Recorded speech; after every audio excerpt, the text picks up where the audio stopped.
So my name's Eleanor. I'm studying medicine here in Edinburgh. I think living in a cooperative is something that really chimes with my values and how I want to see society. It's much more beneficial, I think, to have a diverse community of people from different backgrounds getting together. There's always someone there to talk to. Flats are always very open. If you come home and your flatmates aren't in, you can just pop in next door, get a cup of tea, get some food. Yeah, I think there's just a real general sense of support and sharing within the community. My name's Callum. I've lived in the co-op since September and I'm a film student at Edinburgh Napier. So this co-op was started in 2014 by a group of students who were fed up with the quality and high price of student housing in Edinburgh.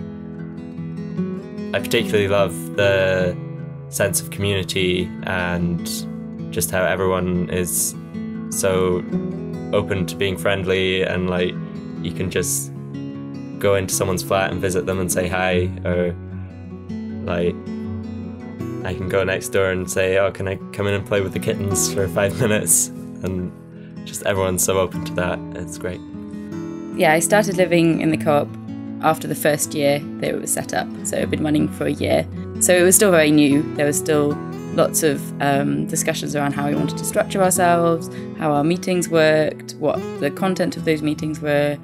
At the moment, we try and use a model called consensus decision making, which is something that a lot of other co-ops use as well, and a lot of kind of other activist groups. And its main premise is that you want everyone in the space to consent to a decision being made.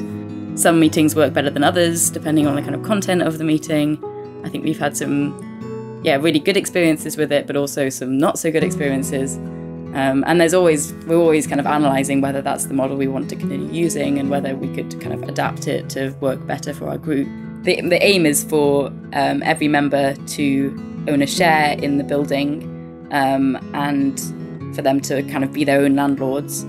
Yeah, the rent that we all pay basically to ourselves enables us to do so many things, like we've raised money to renovate our basements into kind of livable spaces that we're going to hold events and community events in. And yeah, we kind of distribute the money between the working groups, basically. I'm going to miss the sense of community and the people and just the spontaneous events, sort of people just saying, oh, come over to my flat for dinner, and then there's 20 other people there, and it's a really great social gathering. I don't think that sort of thing really happens much anywhere else. To me, the co-op is my home. It's where a lot of my friends live. It's a community that I'm part of.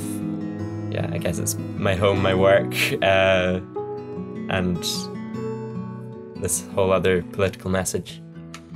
I think people originally see it as kind of primarily a hippie community, which, yes, it attracts a lot of people with similar ideals around social environmental issues and I suppose left-leaning people, but at the same time it's more about building a community with whoever's there, a kind of active form of resistance really to the current model of housing, and the kind of exploitation that is involved with our kind of housing system. I think the co-op is an alternative to that, and it's trying to create cheap, affordable, democratic housing that's accessible to more people, and it's a model that can be reproduced.